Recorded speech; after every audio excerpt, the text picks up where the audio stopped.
Are we waiting for anything? Mati.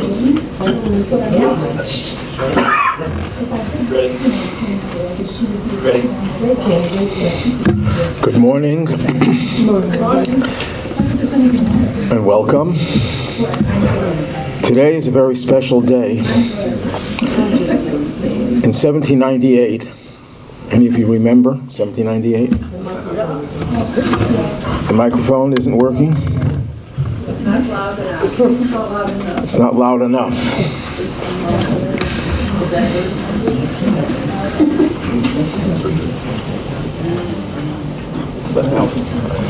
Is it better now? Is it better now? Is it better now? A little higher? Yeah. A little higher? How about now? In 1798, some of you may remember, the first Chabad Rabbi, Rabbi Shneir Zalman of Liadi, was liberated from Tsarist prison.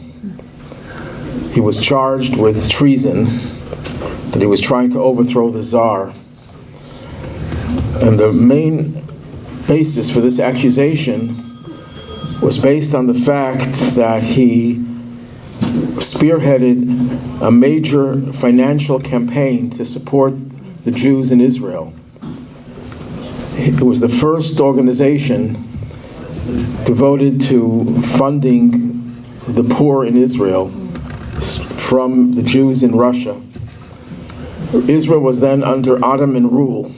Turks controlled Israel, and Turkey and Russia were not in good terms. So this was used as a basis for the charge that he was a rebel, that he was supporting the enemies of the Tsar, and that he wanted to overthrow the government, which was a capital crime. And he was finally vindicated and released from prison on this day, the 19th and 20th of Kislev. It was at the end of the 19th, entering into the 20th. So it's still celebrated to this day by hundreds of thousands of Jews all over the world. And the reason I mention this, in addition to the fact that it's important to know great events that happened in Jewish history, is that today is a day, an opportune day, to lead to liberation of Jews. And tragically, it's hard for us to believe that in the 21st century, the supposed century of progress and everything else that we identify with modernity, we still have Jews who are hostages, who are prisoners of the bloodthirsty terrorists. So this is a good day to beseech God to bring an end to this tyranny, to this slavery, to this imprisonment, and to get rid of all those who threaten the Jewish people in Israel in particular. Amen. Today we're going to start talking about Jewish practice in terms of the Jewish home, with a special emphasis on the Mezuzah. But let's first introduce the idea of the Jewish home. 20th century Jews, if you ask them, what is the most important Jewish institution, they'll probably say the synagogue, the temple. Much of Jewish life in the 20th century in America and in other Western countries revolves around the synagogue. But nothing can be farther from the truth. The synagogue is a secondary or tertiary institution. The most important Jewish institution is the Jewish home. That's by far much more central to being Jewish than the synagogue. If God forbid, and I'm not trying to downplay the importance of synagogues, if God forbid all synagogues would be closed, but the government would not impose itself on our homes, Judaism would flourish no less than it has for thousands of years, as long as we still have the Jewish home. When the Jewish home ceases to be Jewish, the synagogue cannot take its place. And that's why we're seeing diminishing returns on Jewish involvement through synagogues and through temples. So let's analyze and look what the Jewish home is all about. If I have to divide Judaism with Judaism in terms of its main pillars, the three main pillars of Jewish life include the Shabbat and family purity, which involves the mikveh. We're not going to go into Shabbat today. We're not going to go into family purity either. Just to mention that these are the three areas that establish fundamentally what it is to be part of a Jewish people.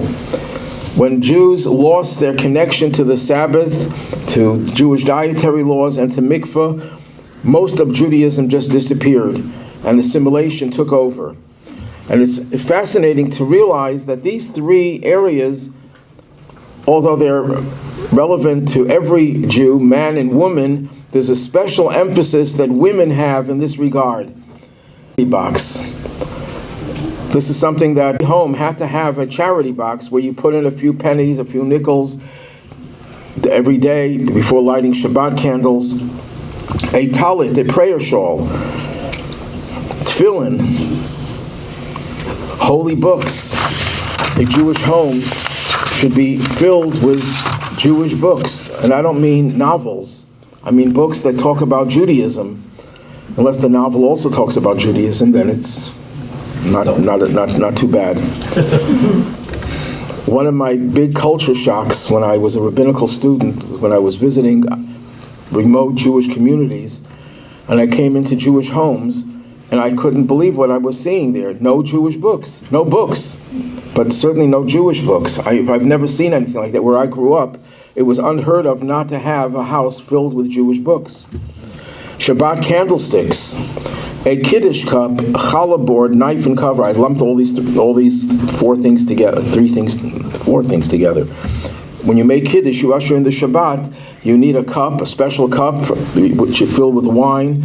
You have a board on which you cut the challah. Now, you don't have to cut the challah on a board, but that's something that's very common in a Jewish home. And a special knife to cut the challah, and a cover, because you're supposed to cover the challah when you recite the kiddush.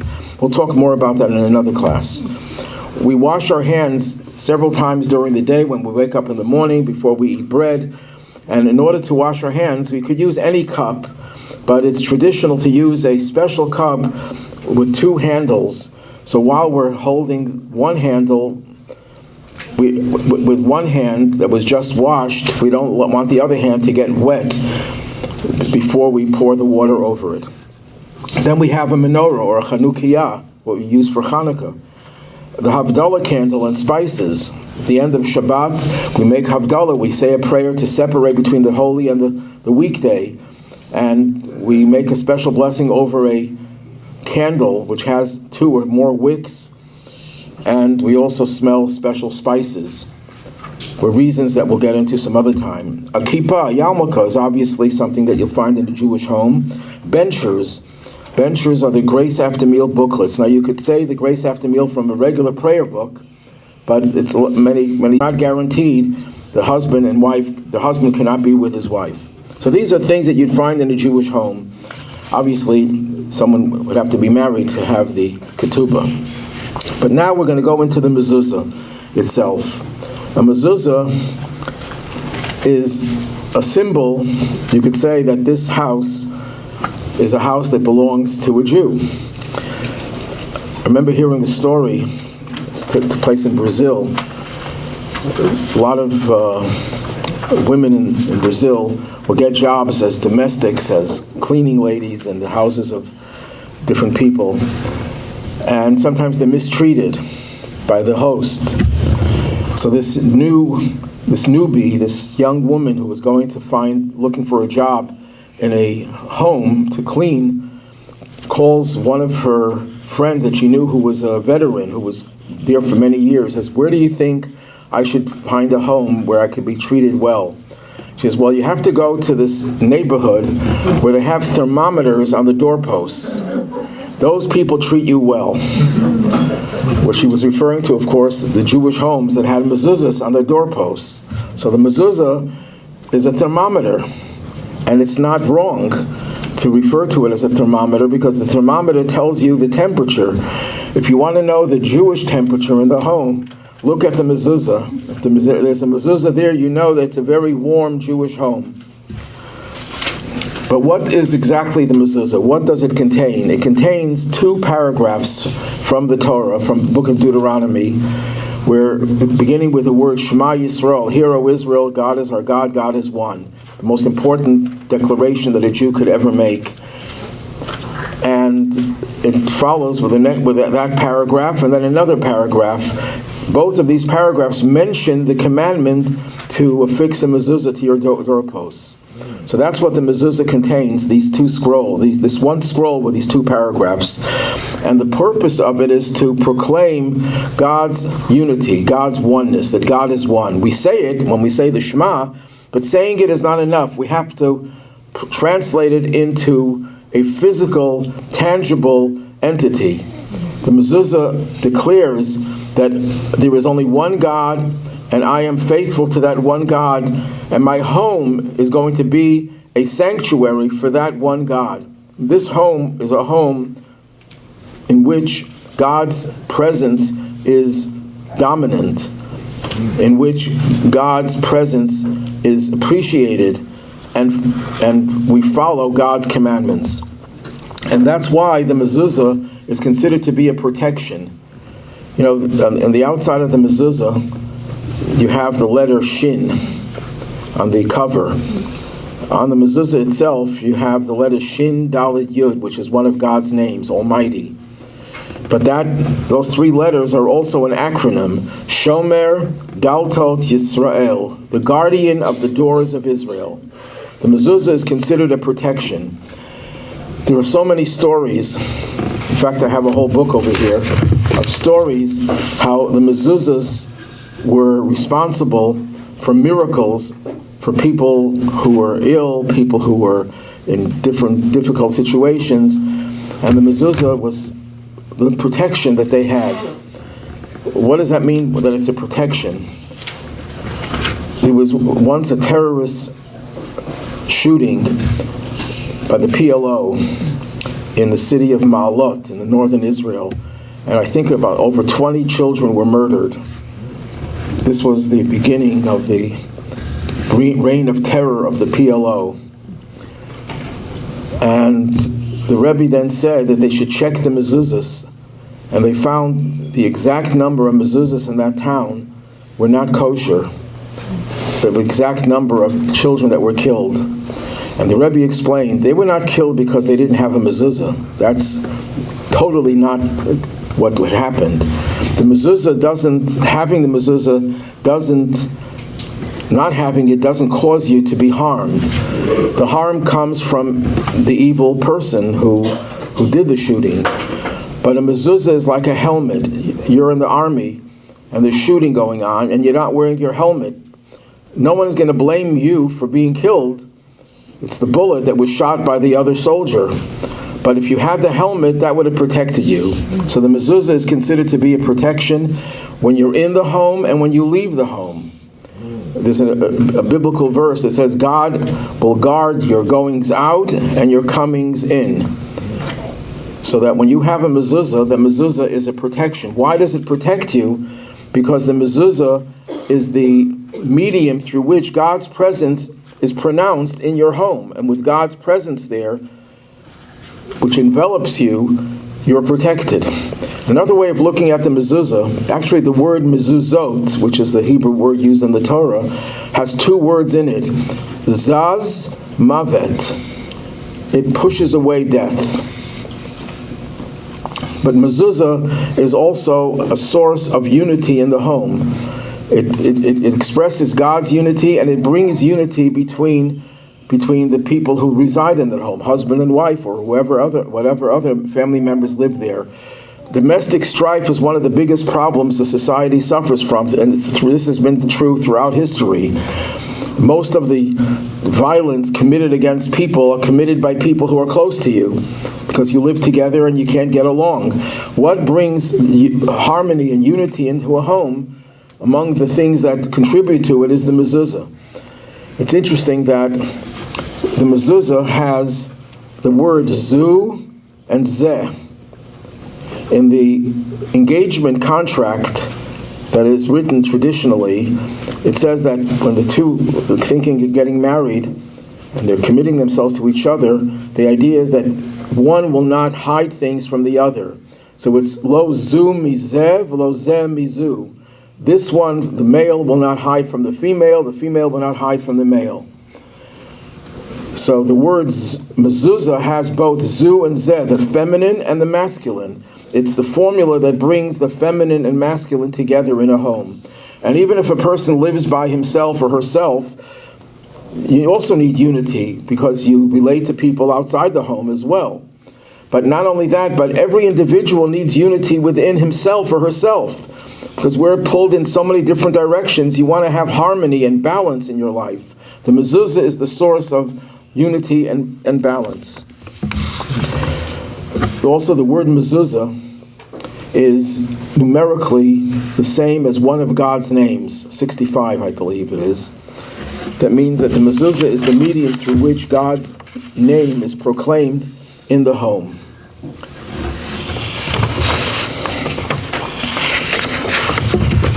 Let me read a story. It's a short story. In 1985, the chief rabbi of one of the northern cities in Israel, Migdal HaEmek, Rabbi David Grossman, who's still around, very famous rabbinic leader in Israel. He had a daughter, Chaya Rivka. She returned home from school with a swollen eye.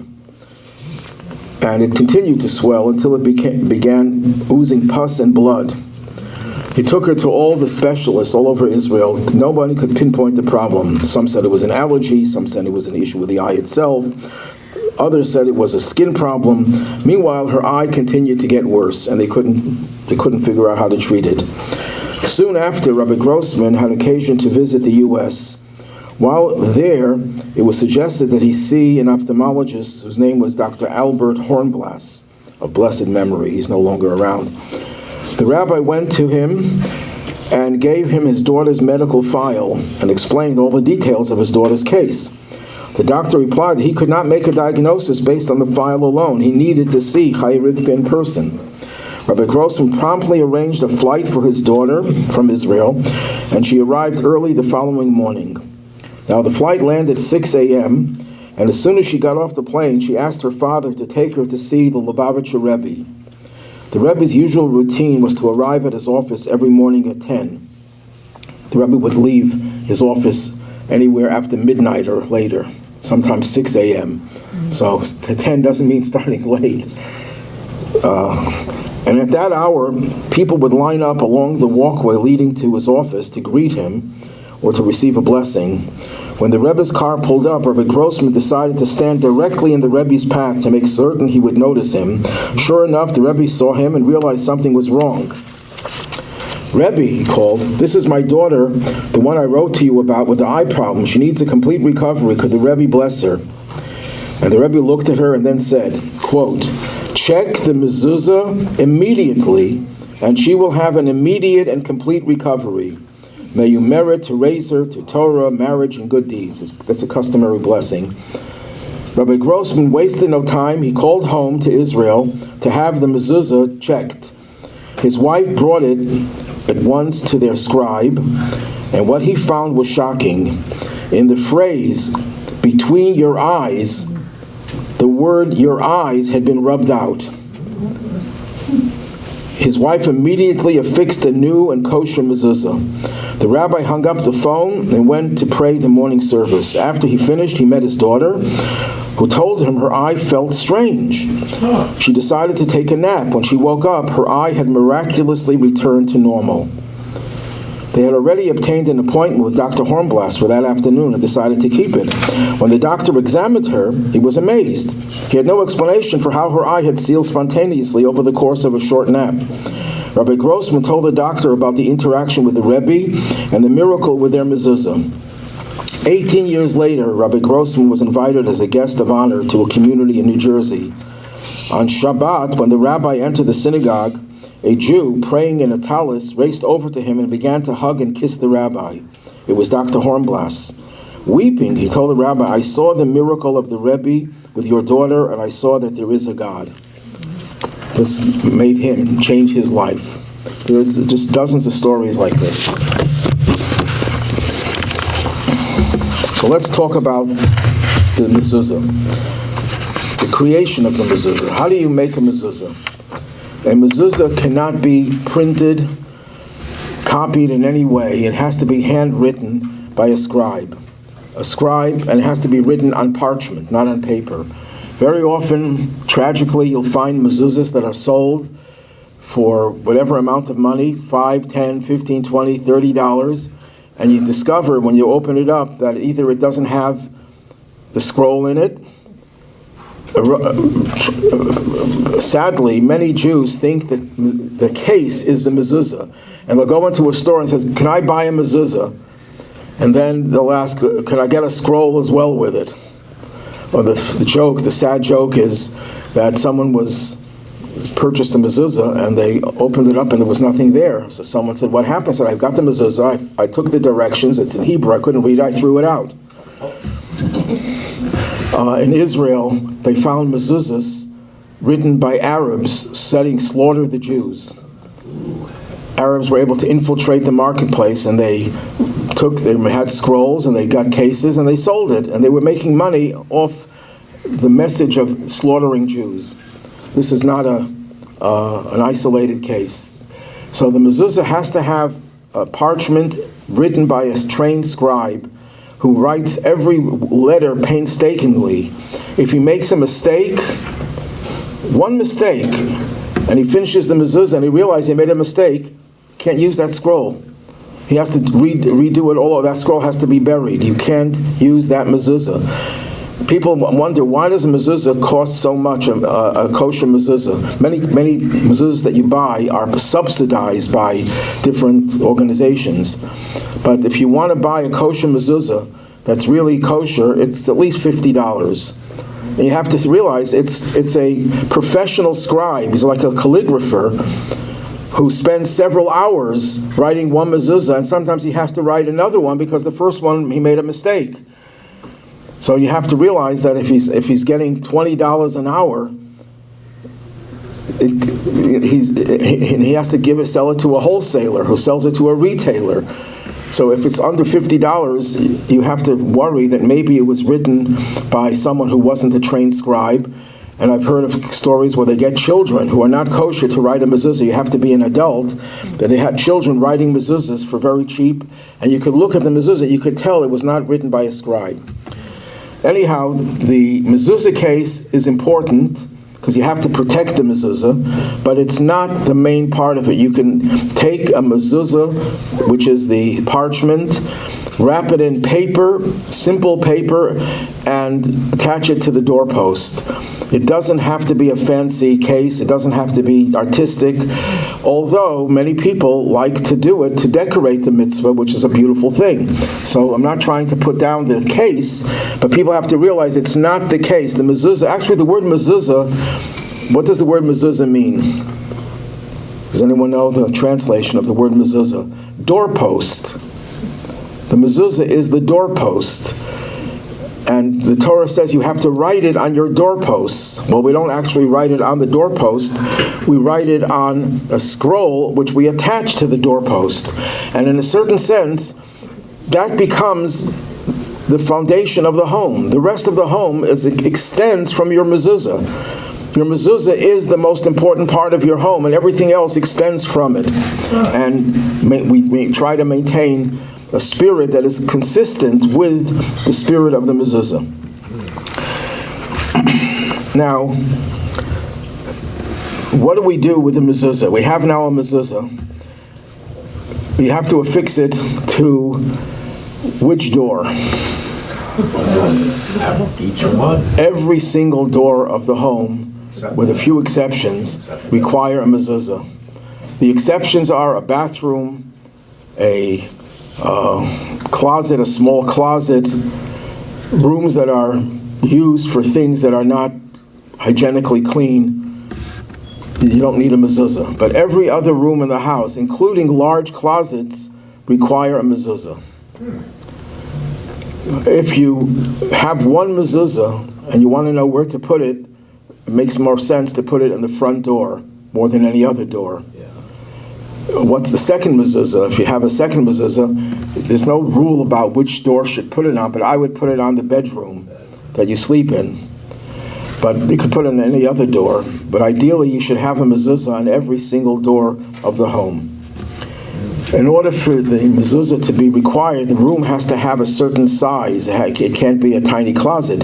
But if it's a walk-in closet, it should have a mezuzah. Or a garage, an attached garage should also have a mezuzah. Who affixes the mezuzah? Ideally, the owner of the house should do it. If you can do the mitzvah yourself, why should you delegate it to someone else? There's a Talmudic statement, there's a mitzvah to do things yourself more so than doing it through delegating it to others. But if you don't know how to do it, or you want to honor someone, you could ask someone else to do it for you. It can be done by any man, a woman who's Jewish, but not a child. A minor cannot do it. When do you affix the mezuzah? At what point? So if you buy a home, it's your home, the day you take title requires putting on a mezuzah. The day you own it requires putting the mezuzah on. If you buy the home, if you rent, then you have 30 days before you have to put the mezuzah on. Because the mezuzah is put on a place which is your home. It has to be established as your home.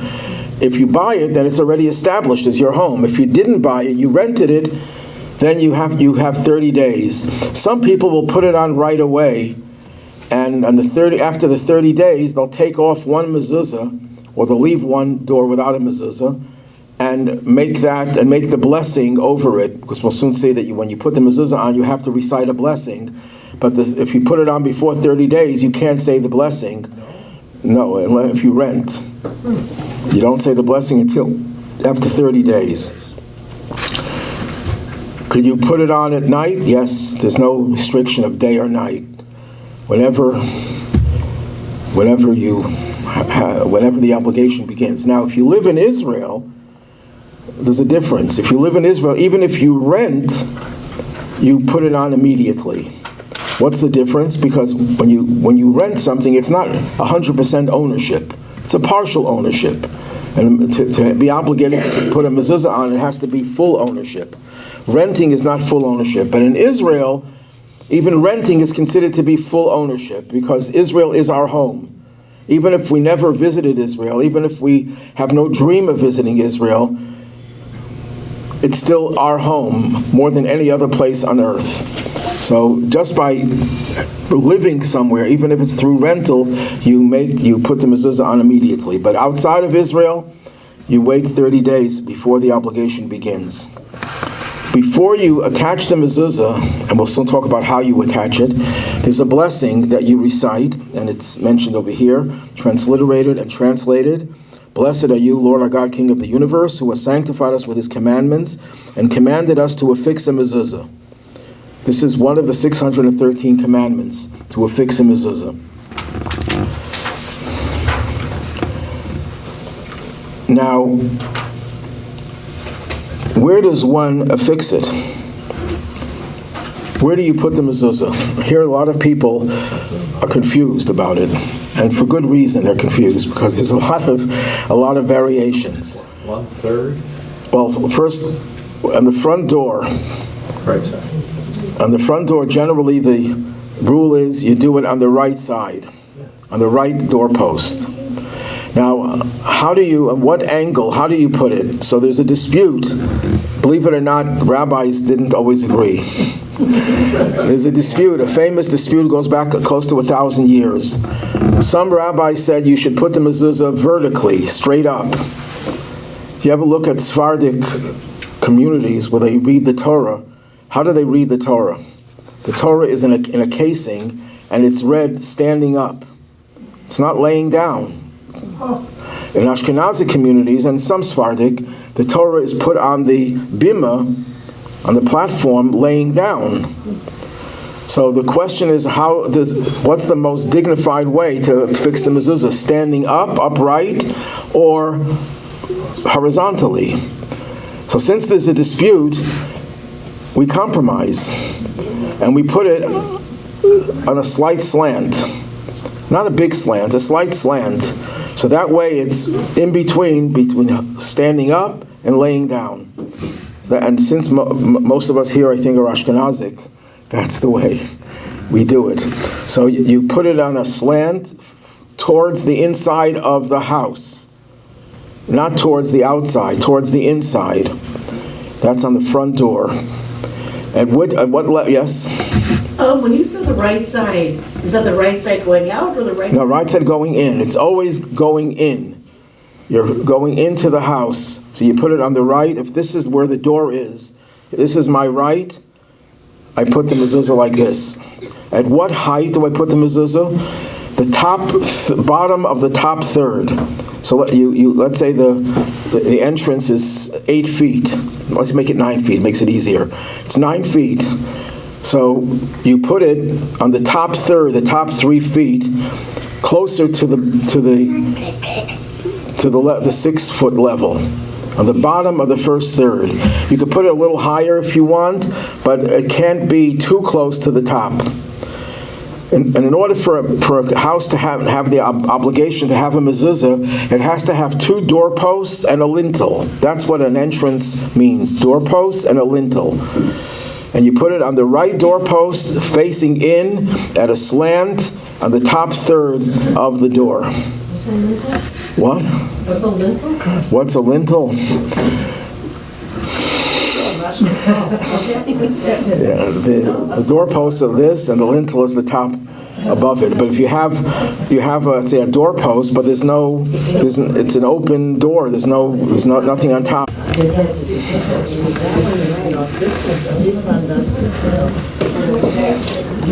Now here it gets a little bit more complicated. Now you're inside the home.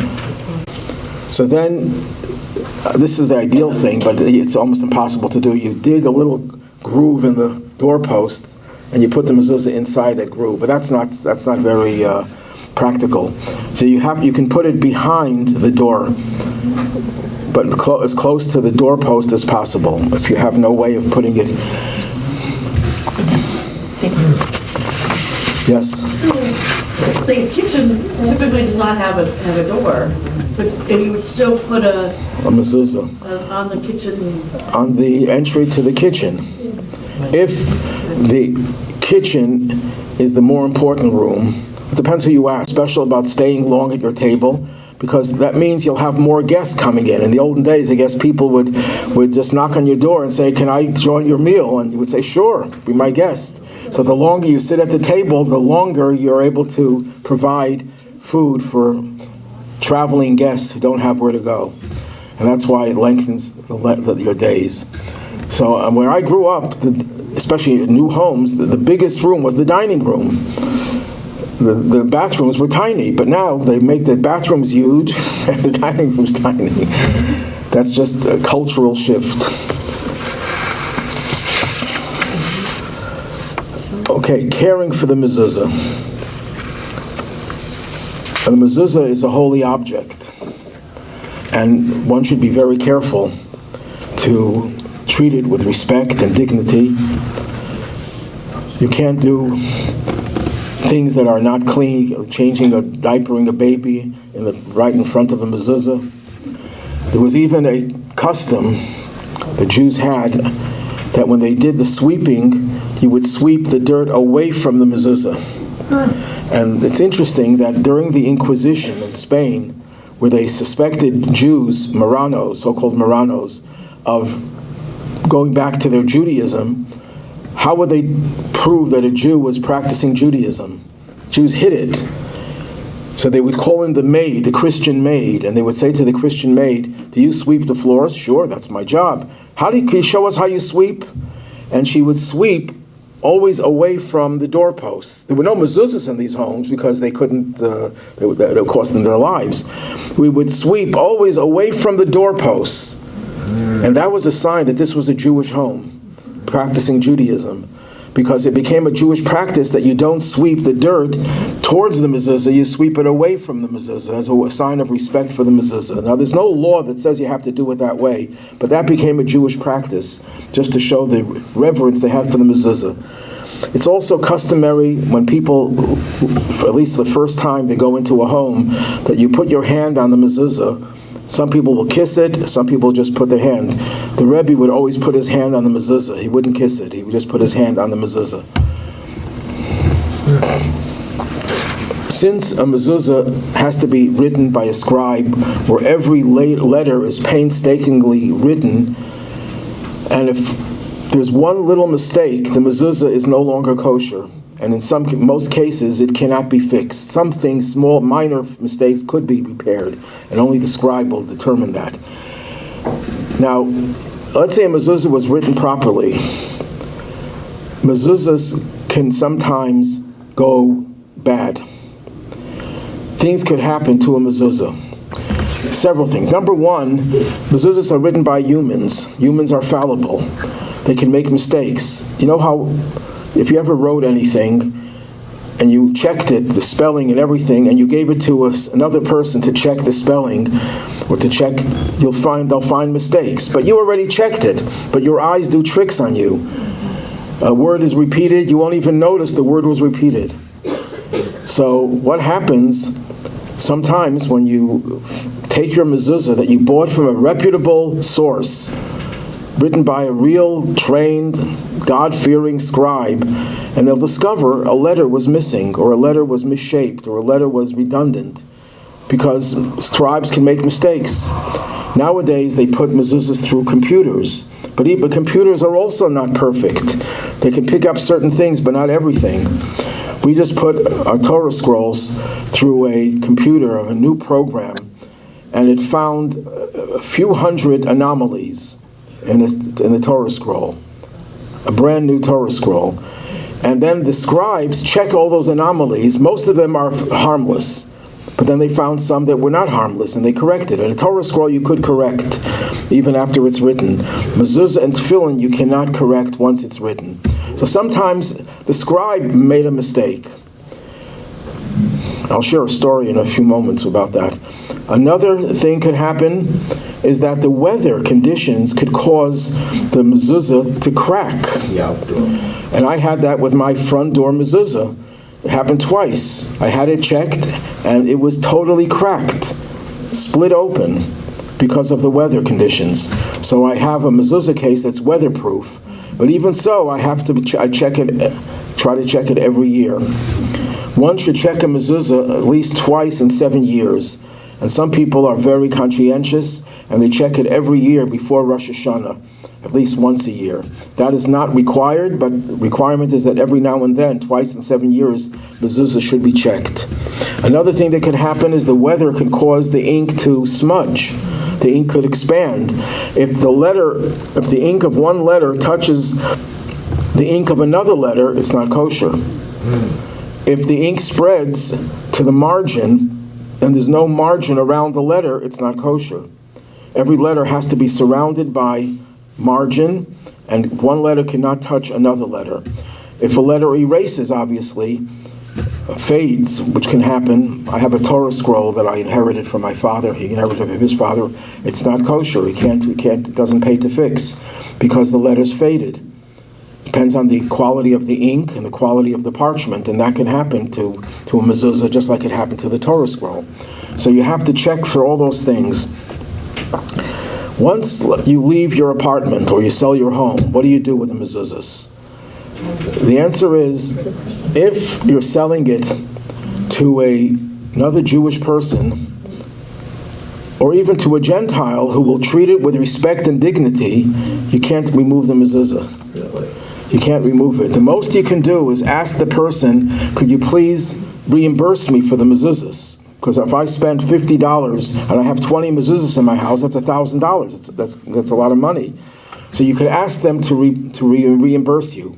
If you sell the home and you don't know who's buying it, and the likelihood is the person is going to probably just take the mezuzah. I know when I changed homes, they were doing some work, and before I even had a chance, they ripped the mezuzahs. The workers ripped the mezuzahs off, and thank God I was able to find them. They were not missing.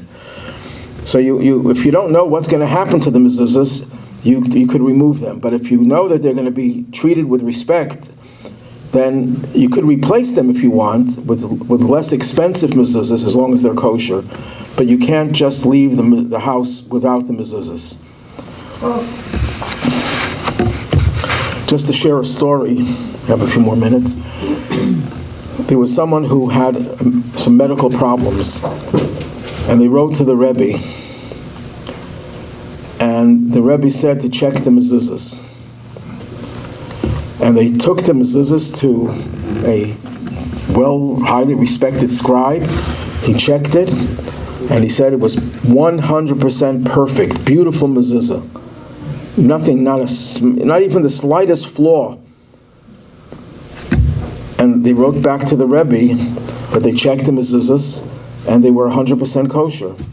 And the Rebbe wrote back, check them again. So they took it to another scribe, and they all said it was 100% perfect. And they wrote to the Rebbe, and the Rebbe wrote back, is there no one this is in Bnei Brak, no one in Bnei Brak who knows how to properly check a mezuzah? So they brought it to one of the greatest legal scholars in the world, Rabbi Vosner. He passed away at the age of 100 and something, about 5 years ago. And he looked at the mezuzah, and he looked at it, he couldn't find anything wrong with it. So he found out he inquired who was the scribe who wrote the mezuzah. And he summoned the scribe to his house. And he asked the scribe, how do you write your mezuzah? So he said, this is how I do it. He said there's a tradition that a scribe, before he writes the mezuzah, since he's going to be writing God's name, will go to a mikveh. Not required, but it's desirable. And he says, I wanted to make sure that before I write God's name each time, that I would go to the mikveh. So I'd leave a blank space wherever God's name is mentioned, and then after the mezuzah was complete, I would go to the mikveh and write all of God's names into the blank. That's 100% non-kosher. That mezuzah was a 0. And this Rabbi Vosner scolded him for not reviewing the laws, and made sure that he would never write another mezuzah until he reviewed all the laws and was tested on it. And then, of course, the person got a new mezuzah, and the medical problem disappeared. So it's an art to check a mezuzah, to know what to look for. This rabbi was divinely inspired to think of it, because who would? It's one of the most elementary laws that you cannot write a mezuzah out of order. You can't just fill in the blanks later on. That's 100% non-kosher. And apparently this scribe he forgot that he learned that law, and he wrote the mezuzahs. Any questions? Well, mezuzah should be on the top third of the door, but it can't be all the way up. No, it has to be at least 4 inches from the lintel. But ideally it should be at the lower part of the upper third. So if this is the door, and this is the upper third, it should be over here. Yeah.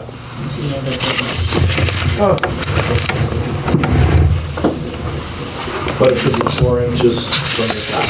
It shouldn't be that high, but it's not. If it's less than 4 inches from the top, it's not kosher. Right. Now, what happens if the doorpost, the door is like one of these huge palaces that can be 20 feet high? So there's a dispute what to do in that case. Some say you still put it on the top upper third, and some say you put it at shoulder height.